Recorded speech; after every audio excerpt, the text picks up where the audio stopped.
Hey, John Gilroy here. In a world full of artificial intelligence today, a deep dive into using AI for network threat detection. Hit the music, Manny.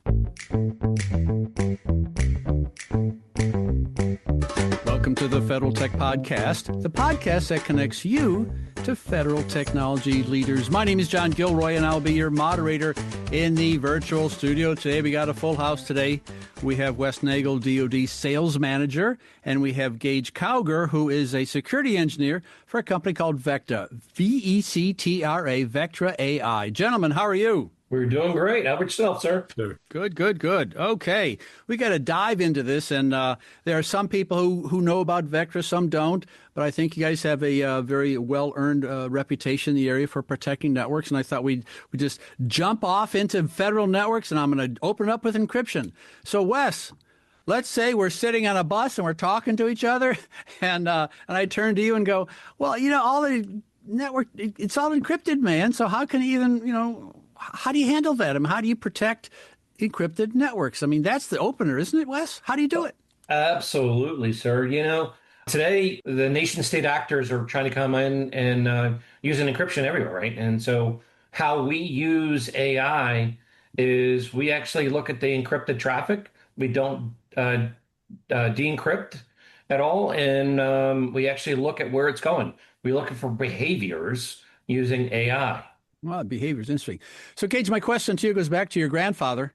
Your grandfather might have invested in a high-fidelity record player back in the 1950s, but I think we want to use the word high fidelity to describe what's going on today. So what is a high-fidelity network threat?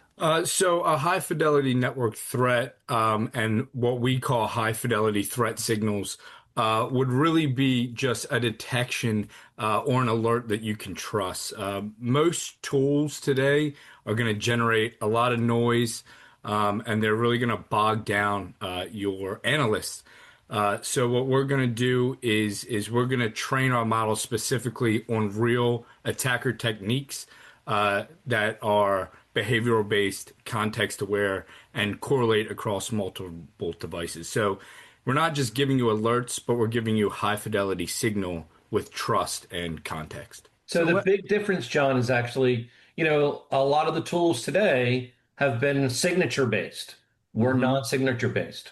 That's the big difference, John. No, when Gage talked about devices, I thought about the phrase that consultants use, land and expand. There you go. Go to Deloitte, we know the usual suspects, Accenture, we're going to land and expand.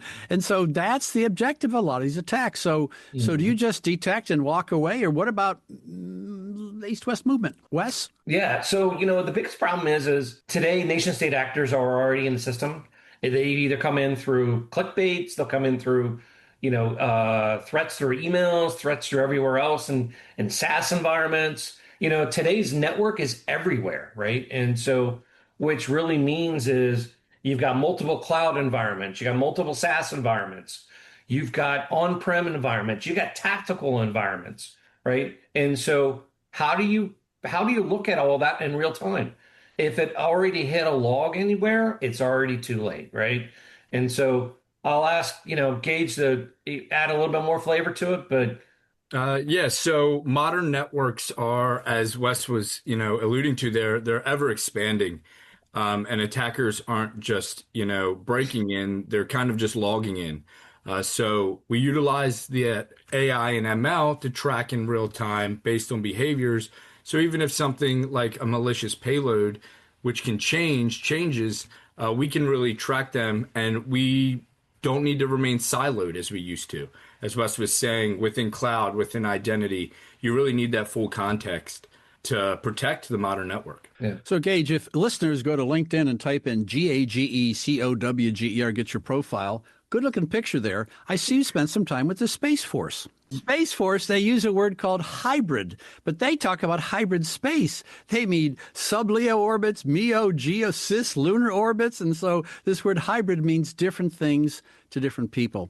I think for my listeners, they talk about a hybrid network, which is great, but how do you detect something where, I don't know where it is. On-prem, in the cloud, air-gapped, classified.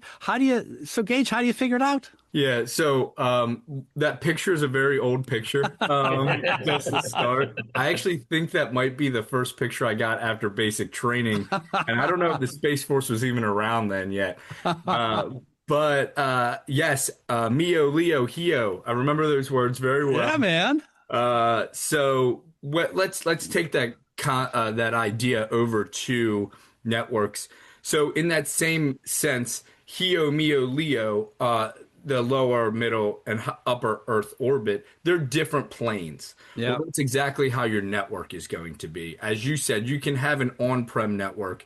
You can also have a cloud-based entity, or you can have an identity, or you can have a SaaS application, something within that realm. So what Vectra really plans to do via natively or integrations is we detect those behaviors without having to switch between tools or different panes of glass. So a detection you find within network very likely will eventually move to something like M365, O365, and so on. So if we can give a storyboard of how that attacker is moving, we can cover your hybrid network. So they might get in with a low and slow attack in your network. And once they get something like, they can bypass two-factor authentication, then they're going to get into your cloud. That way, with a tool like Vectra's, we can cover both cloud and network. Great, great. So, Wes, you got a situation where you have a tool that protects a variety of different types of networks. Well, that's good. What happens if you give too many alerts? It's called alert fatigue. Sooner or later, you're going to turn off. You're going to turn off that light, aren't you? Just go get some potato chips and move on. So, how do you guys handle alert fatigue in this complex environment? Oh, absolutely. The biggest problem right now is I go back to a multi-cloud environment, right? And so you've got a ton of gray noise that's out there, right? And so how do you get through all that gray noise to actually find threats that are moving and actually an active things going on in the network, right? And so that's where our AI and ML comes into play, right? And it's actually using literally AI for brains. And we got a lot of these AI geniuses that are work for the company that are actually not public AI. So, Gage, you got a question for you. This may be your first podcast, but I imagine you've listened to other podcasts. One of my favorite ones is Dr. Zero Trust, and that's always a fun podcast. So let's apply this zero trust concept to what Vectra AI can do. So, Yes. I mean, does that upset the apple cart? You go, oh no, we're working fine. Now we got to apply zero trust. We got to kick those guys out. So how do you guys work with zero trust, Gage? Yeah, no, so zero trust absolutely is something that is a priority for Vectra AI, and we fit in naturally. Zero trust assumes many things, and with my DoD background, as you brought up earlier, I'm very versed in the world of zero trust. They've been pushing it and trying to achieve for a long time. Where Vectra really comes in is our continuous behavioral verification. So we're going to monitor entities, devices, workloads, applications, and so on, and how they behave over time. When something deviates, we'll detect that. I mean, zero trust, it's in the name, there's zero trust. So if something changes, delineates, moves, or does just something out of the ordinary, if your printer is doing something besides printing, we'll be able to detect that. We're also going to integrate with zero trust enforcement points. That's going to be your identity platforms, your EDR, network controls, and even orchestration through things like SOAR. So agencies don't just architect zero trust, but with Vectra, they can operationalize zero trust. So, Wes, there are people out there who steal tires, and there are people out there who steal data. Yes. And I'd be more afraid of the data stealers than the tire stealers. But many times what happens is privileged management would be compromised. And so do you work with identity, or how does your system work with this whole idea of privilege abuse and account takeover? Yeah, no. So I'll let Gage actually answer some of that for you. But the whole idea for identity on the networks is coming back to literally this whole zero trust is literally it's looking to find out what's going on the network using identity, right? And or behaviorals on the system, right? So, Gage, you want to add any flavor to that? Yeah, definitely. So yes, Vectra is what is commonly referred to as NDR, network detect and response. But as any scene, there's a plethora of acronyms. So not only are we NDR, but we are CDR, ITDR, IDR, XDR, and so on. And one of those is identity detect and response. So with that, Vectra natively easily integrates with identity management systems. And within that, if we can see there is a privilege escalation, we'll say, that will be flagged. All of our detections are backed by industry standard things like MITRE's attack and defend. So if we see something like a privilege escalation, also correlating with like a lateral movement, obviously we will rack and stack that information so that we can give the analyst, hey, look, we're seeing that this identity has gained privileges that it did not deserve or should not have, and now it's pivoting probably into another part of your hybrid environment. This is something to take a look at. And within that, we are also eliminating noise of things that may not be an issue and may just bog down your analyst. So, Wes, I'm glad Gage brought up the topic of acronyms because I'm going to use a four-letter word, and the four-letter word is NIST, NIST. So we all know the folks up in Gaithersburg there, and they have different mandates, initiatives, and policies. And generally speaking, the companies that provide network protection have to comply with their frameworks. But there's a lot of companies out there that comply with the frameworks. So, Wes, what is the magic sauce? What is the Coca-Cola formula? I mean, why is Vectra superior to other companies that comply with the NIST regulations? Actually, we even comply with some of the NSA even higher, right? So the real one is we've been red teamed by NSA. And so we comply all the way up to that level on different types of networks, right? So we have ATOs up and down the networks. So, Gage, I got a question about living off the land. I mean, what we see now is we have advanced threats there that are stealthy, non-signature attacks. And so you look at behavior, so we know that. And so are there specific controls you look at to apply some of this behavior observation that you have there? It just seems like it's very difficult to understand behavior when signature seems to be an easy way to do it, but I think the degree of difficulty goes up when you look at behavior-based attacks. Yes, living off the land is definitely something that is extremely common. Once an attacker gets in, they can utilize the resources around them to continue their attack. As far as detecting based on signature versus behavior, the thing about a signature is it's a great tool. It's a legacy tool that's been used, or a legacy framework, I guess is a better word. But for a signature to really be understood and fleshed out, the attack needs to already happen. So that you can base that signature upon it.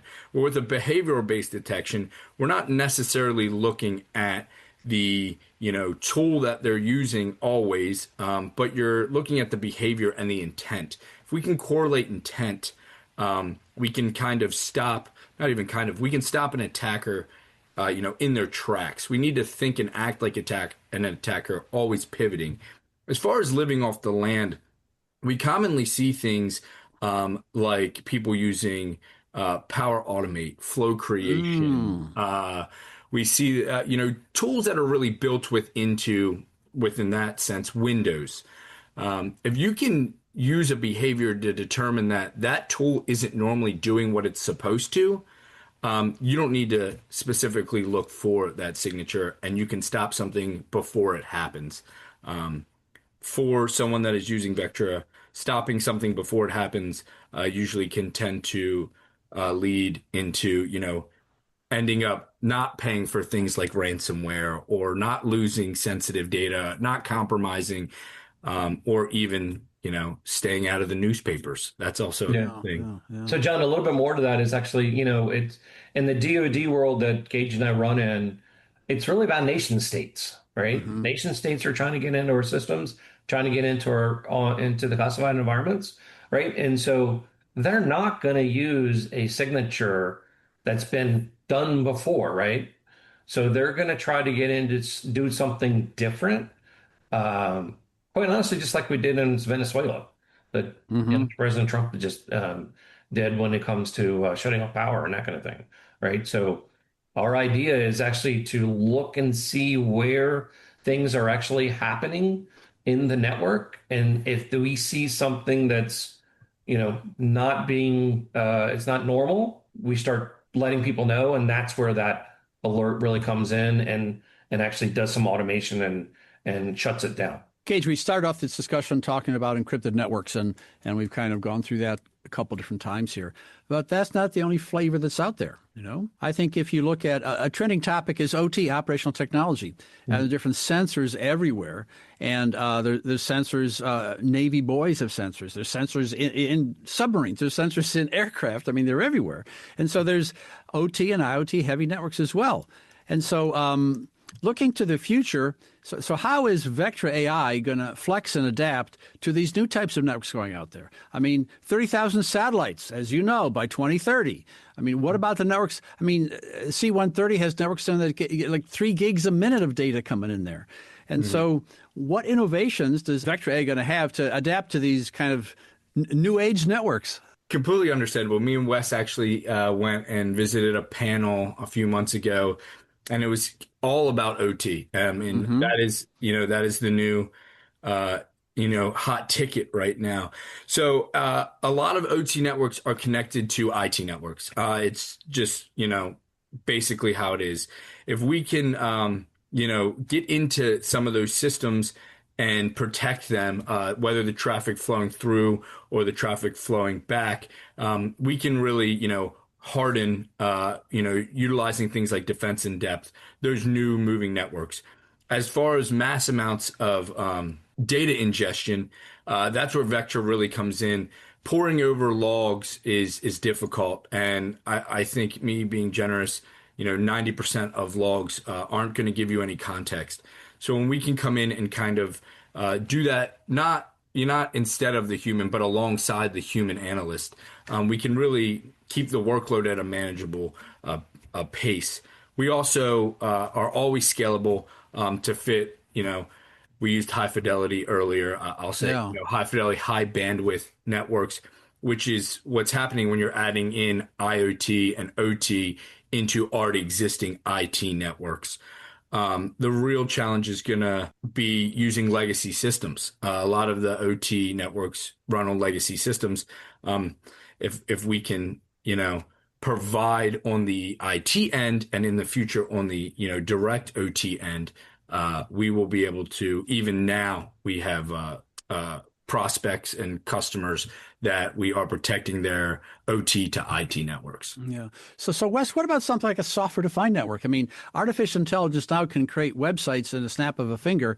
I imagine they can create software-defined networks and throw that out there as a decoy. So the next 4 or 5 years in this protecting networks is going to be so complex. Vectra has to address issues like that, don't they? Oh, absolutely. Yeah. So, and actually, the human human fight with AI is impossible, right? So Yeah, you're gonna have to have AI to AI fighting. that makes sense. Look into the future, Gage, where do you see networks heading in the next 5 to 10 years? I mean, we did a little bit of crystal ball here. Tell me how you see them evolving and what role is artificial intelligence going to play in even the next 5 years? Uh, that's a great question. So I think they're going to be the modern network is already complex and out of the box, but I think it's never ending. I don't think it's going to stop. Technology usually doesn't, wait or stop for us to catch up.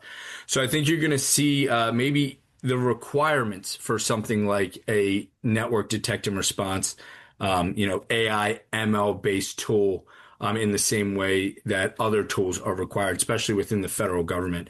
So as the network expands, as cloud expands, as even things like massive data centers that we all hear about being built expand, there needs to be a cutting edge, up to date, real time detection, behavioral based entity to that.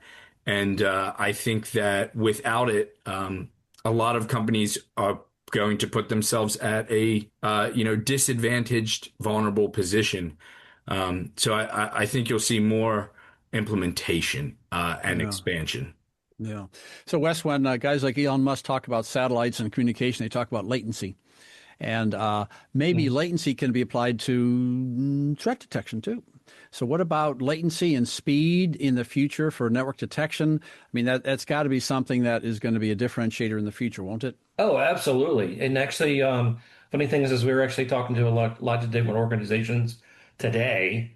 The real problem is that they have systems that is used Splunk or Elastic or whatever it may be, and if it already hit a log and it's really they're trying to find out what's going on in the network, they can't, right? Yeah. Because it's already happened, right? And so the real challenge is in the future is literally going to be how can you find that really quick, right? Yeah. And then that latency challenge is if they're already in and they need to do something else really quick and get in and out, that reaction time for a human to do something is not going to be able to do it.